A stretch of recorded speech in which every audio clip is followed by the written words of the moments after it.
झंझोटी गांव में एक लड़की रहती थी जिसका नाम था स्वाति। स्वाति मध्यम वर्गीय परिवार की लड़की थी। उसके माता पिता वृद्ध थे और वो एक पेपर प्रिंटिंग कंपनी में काम करती थी। उसे जो वेतन मिलता था उसे वो खुद से ज्यादा अपने माता पिता के स्वास्थ्य और उनकी आवश्यकताओं पर खर्च करती थी। वो वेतन सारी जरूरतें पूरी करने के लिए काफी नहीं होता था और वो बहुत मुश्किल से जीवन चला रही थी। स्वाति के साथ काम कर रहे एक लड़के शेखर को वो बहुत पसंद थी। वो उससे प्यार करता था, लेकिन उससे ये कहने की उसकी हिम्मत नहीं होती थी। अब तक वो अपने प्यार को दिल में दबा कर रखे हुए था। फिर एक दिन उसने स्वाति से अपने प्यार का इजहार करने की सोची। स्वाति, लंबे समय से मुझे तुमसे एक बात कहनी है। क्या बात है शेखर? वो बताओ भी, क्या बात है? मुझे घर जाना है। तुम हर रोज घर ही तो जाती हो, प्लीज 5 मिनट मेरी बात सुन लो। नहीं शेखर, मुझे अपनी माँ को अस्पताल ले जाना है, इसलिए मैं तुम्हें आज समय नहीं दे पाऊंगी। शेखर ने आखिर कह दिया। स्वाति, मैं तुमसे प्यार करता हूँ। उसने बड़ी हिम्मत से अपनी बात कही और स्वाति की प्रतिक्रिया देखने के लिए उसकी ओर देखा। स्वाति जिसने ये सुना उसने एक फीकी मुस्कान दी और वहां से चली गई। शेखर को कुछ समझ नहीं आया और वो उसे जाते देखता रहा।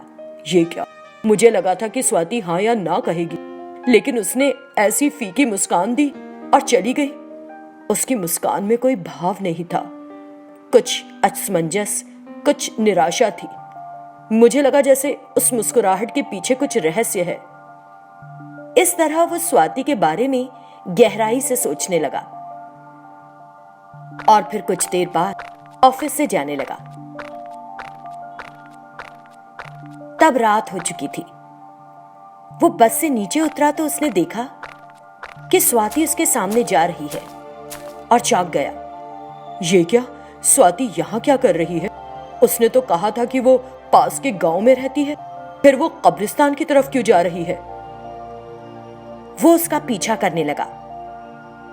कुछ दूर चलने के बाद स्वाति इधर उधर देखती है और उसे लगता है कि कोई नहीं है, तो एक कब्र के अंदर चली जाती है।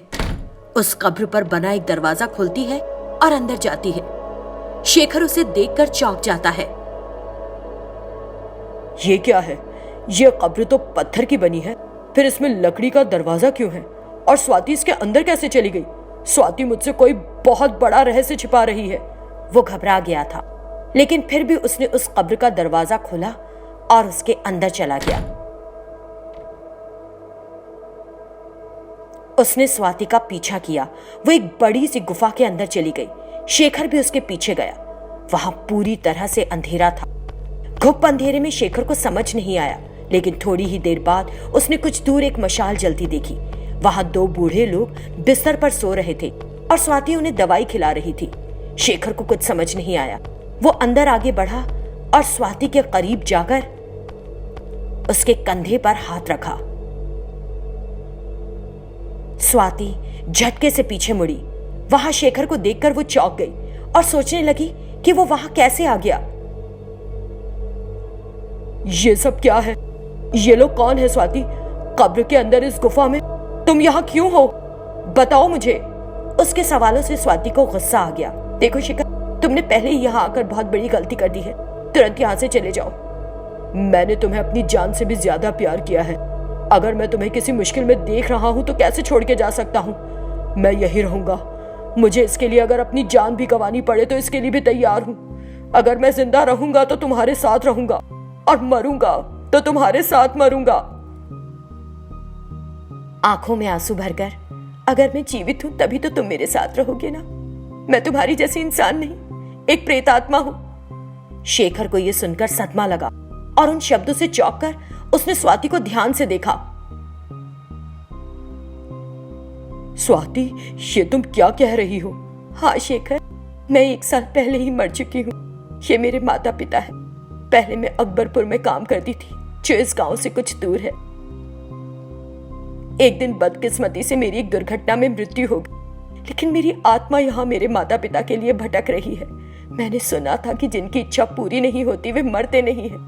शायद यही वजह है कि मेरी आत्मा ने मेरे माता पिता को नहीं छोड़ा। वे नहीं जानते कि मैं मर गई हूँ, क्योंकि मेरे एक्सीडेंट में मेरे बारे में कोई डिटेल्स ना मिलने पर म्युनिसिपैलिटी वालों ने मेरी लाश को जला दिया था। तब मैंने एक दूसरी लड़की के शरीर पर कब्जा कर लिया जो इस प्रिंटिंग प्रेस में काम कर रही थी और अपने माता पिता की सेवा कर रही हूँ। जब तुम एक दूसरी लड़की के शरीर में हो तो क्या तुम्हारे माता पिता को तुम पर शक नहीं होता?